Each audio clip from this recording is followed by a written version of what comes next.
Salam Bapak Ibu Saudara yang berkati oleh Tuhan. Bagaimana kabar hari ini?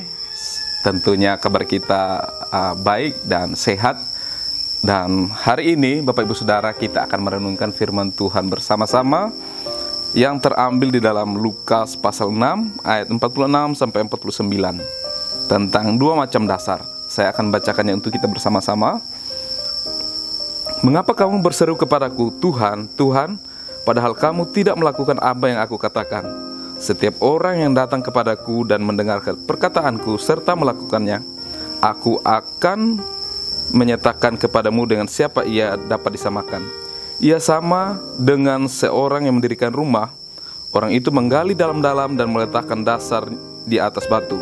Ketika datang air bah dan banjir melanda rumah itu tidak dapat digoyahkan karena rumah itu kokoh dibangun. Akan tetapi barang siapa mendengar perkataanku tetapi tidak melakukannya, ia sama dengan seorang yang mendirikan rumah di atas tanah tanpa dasar. Ketika banjir melandanya, rumah itu segera rubuh dan hebatlah kerusakannya. Ya, Bapak Ibu Saudara yang diberkati oleh Tuhan, hari ini kita sungguh-sungguh dikuatkan lagi oleh firman Tuhan yang saya ambil di dalam kitab Lukas. Dan tema perenungan kita hari ini adalah dasar yang kuat dan dasar yang lemah. Bapak Ibu Saudara yang berkati oleh Tuhan Yesus Kristus, dalam bagian firman Tuhan ini Tuhan Yesus mengumpamakan dasar yang kuat dan dasar yang rapuh atau dasar yang lemah. Bapak Ibu Saudara, dasar yang kuat di sini dikatakan bahwa sebuah bangunan yang benar-benar dipersiapkan, ya. Bagaimana tanahnya harus digali dan diletakkan batu di situ. Itulah dasar yang kuat. Ketika air datang, hujan, badai, dan air bah datang, dia tidak tergoyahkan. Dia tetap teguh, tetap kuat. Tetapi berbeda dengan dasar yang satunya lagi, yaitu dasar yang lemah atau dasar yang rapuh itu. Dia hanya didirikan di atas tanah, tanpa dasar, tanpa digali dan lain sebagainya. Dan ketika air bah datang, ketika badai datang, ketika hujan, banjir datang, dia hanyut, hancur berantakan. Nah, Bapak Ibu Saudara yang diberkati oleh Tuhan Yesus Kristus, kita sering diperhadapkan dengan dua hal ini, yaitu dasar yang kuat dan dasar yang lemah. Seringkali kita memilih dasar yang kedua, yaitu dasar yang lemah. Dasar yang pertama, Bapak Ibu Saudara, itu adalah Tuhan Yesus Kristus sendiri sebagai dasar. Di situ diumpamakan sebagai batu, sebagai dasarnya. Dia digali dulu dan diletakkan di sebuah lubang yang dalam, dan batu itu diletakkan di situ. Itulah dasar yang kuat. Ketika hujan badai datang, dia tidak digoyahkan sedikit pun. Berbeda dengan dasar yang kedua. Dasar yang kedua sangat mudah dilakukan, yaitu cuma diletakkan di atas tanah, Bapak Ibu Saudara. Nah, dasar yang kedua ini adalah dasar yang lemah. Itu tidak ada, dia tidak menjadikan Yesus sebagai dasar yang utama.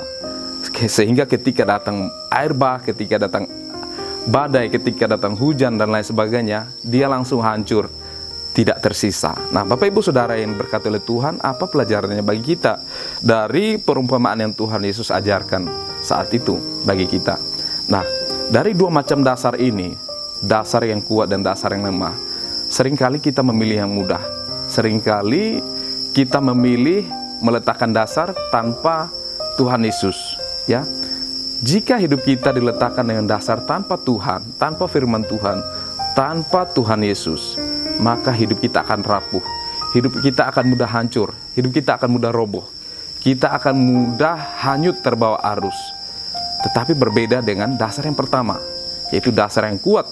Dia harus letakkan dasar yang benar-benar dasar yang kuat, yaitu batu dalam perumpamaan ini. Batu itu adalah Tuhan Yesus Kristus sendiri. Kalau kita menjadikan Tuhan Yesus Kristus sebagai dasar, sebagai landasan dalam hidup kita, maka Bapak Ibu Saudara, apapun yang terjadi di dunia ini, sekalipun dunia berubah, sekalipun sekeliling kita hancur lebur, kita pasti akan tetap kuat. Sekalipun dunia ini berubah, sekalipun arus dunia yang berubah begitu cepat, kita tidak akan berubah sekali-kali pun. Karena dasar kita kuat. Kita mendasari hidup kita mendasari jalan kita dengan dasar yang benar, yaitu Yesus Kristus Tuhan. Nah, Bapak Ibu Saudara yang berkati oleh Tuhan, kita belajar kalau kita mau kuat di dalam hidup ini, jadikan dasar Yesus Kristus sebagai yang utama. Itu yang akan menguatkan kita sepanjang hidup kita. Amin untuk firman Tuhan ini. Tuhan Yesus memberkati. Salam.